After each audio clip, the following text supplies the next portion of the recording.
Imaginons que je doive écrire un texte argumentatif qui répond à la question « Devrait-on obliger tous les jeunes à faire du bénévolat? » Je vais d'abord faire un remue-ménage de mots et d'idées en lien avec ce sujet. Pour ce faire, j'écris ce que je connais sur le sujet. Le bénévolat me fait penser à la générosité des gens et une expression me vient en tête « avoir le cœur sur la main ». Je l'écris tout de suite sur ma feuille de remue-ménage. Je sais aussi que la population québécoise est vieillissante et que cela entraîne une pénurie d'employés dans certains secteurs d'activité. J'ajoute ce fait sur ma feuille. Je vais maintenant chercher de nouvelles informations pour compléter mon remue-ménage. Pour ce faire, j'utilise des outils de recherche et je discute du sujet avec les gens de mon entourage.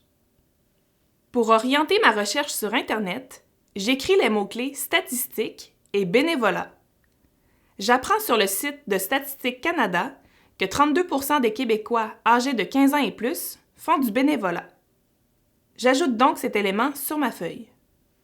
Il serait important de définir le mot « bénévolat » pour pouvoir prendre position sur le sujet. Je cherche donc ce mot dans un dictionnaire et j'écris la définition sur ma feuille. Une recherche dans les journaux m'informe que les propriétaires d'une résidence pour personnes âgées offrent un loyer gratuit à des étudiants contre 10 heures de bénévolat par semaine.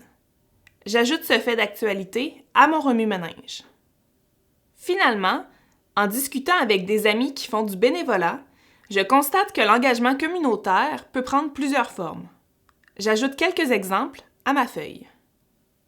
En lisant les informations que j'ai notées durant ma phase de réflexion, je décide d'utiliser le fait et la statistique pour rédiger mon sujet amené. Observons le résultat. Dans une société vieillissante comme la nôtre, plusieurs secteurs d'activité manquent de main-d'œuvre.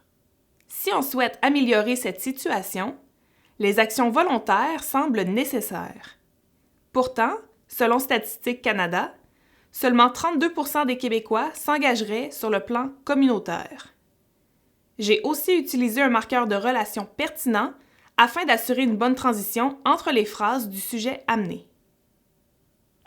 Enfin, rappelle-toi qu'il est important que le sujet amené soit en lien avec le sujet posé, qui présente le sujet controversé ainsi que la thèse de l'auteur. Pour cela, il faut utiliser un organisateur textuel pertinent. Te voilà maintenant bien outillé pour rédiger un sujet amené. Si tu veux en savoir plus, je t'invite à visiter notre bibliothèque virtuelle et à t'abonner à notre chaîne YouTube. Tu peux aussi nous suivre sur les réseaux sociaux. En lisant les informations que j'ai notées durant ma phase de réflexion, je décide Dans une société